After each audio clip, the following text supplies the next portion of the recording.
ఆటలోనే కాదు వ్యక్తిత్వంలోనూ జెంటిల్మెనే అని మరోసారి నిరూపించుకున్నాడు టీమిండియా మాజీ హెడ్ కోచ్ రాహుల్ ద్రవిడ్. భారత క్రికెట్ నియంత్రణ మండలి ప్రకటించిన క్యాష్ అవార్డులో తనకు దక్కాల్సిన మొత్తాన్ని సగానికి తగ్గించుకుని గొప్పతనాన్ని చాటుకున్నాడు. ద్రవిడ్ తీసుకున్న ఓ నిర్ణయం ప్రశంసలు అందించేలా చేస్తుంది. భారత ప్రధాన కోచ్గా పనిచేసిన రాహుల్ ద్రవిడ్ తన బోనస్ విషయంలో కీలక నిర్ణయం తీసుకున్నాడని కథనాలొస్తున్నాయి. దాదాపు 11 ఏళ్ల తర్వాత టీమిండియా ఐసీసీ ట్రోఫీని సాధించడంలో ద్రవిడ్ కీలక పాత్ర పోషించారు.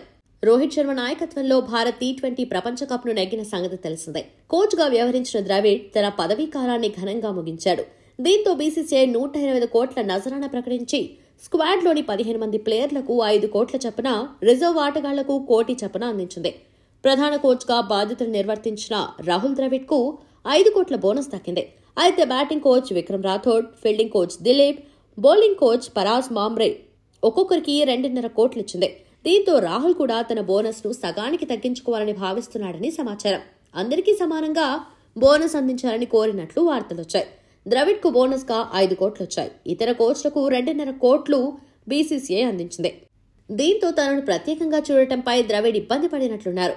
వారందరితో పాటు తనకు బోనస్ గా 2.5 కోట్ల ఇవ్వాలని కోరాడు. అతని సెంటిమెంట్ ను మేము అర్థం చేసుకుని గౌరవిస్తాం అని బీసీసీ అధికార వర్గాలు వెల్లడించాయి.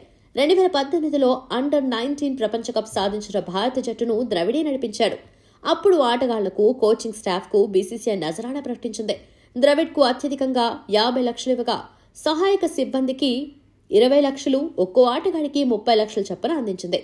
ద్రవిడ్ మాత్రం అందరితో పాటు తనకు సమానంగా ఇవ్వాలని బీసీసీఐకి విజ్ఞప్తి చేశాడు. దీంతో క్యాష్ అవార్డులను బోర్డు రివైజ్ చేసి సిబ్బందికి 25 లక్షల చొప్పున అందించింది.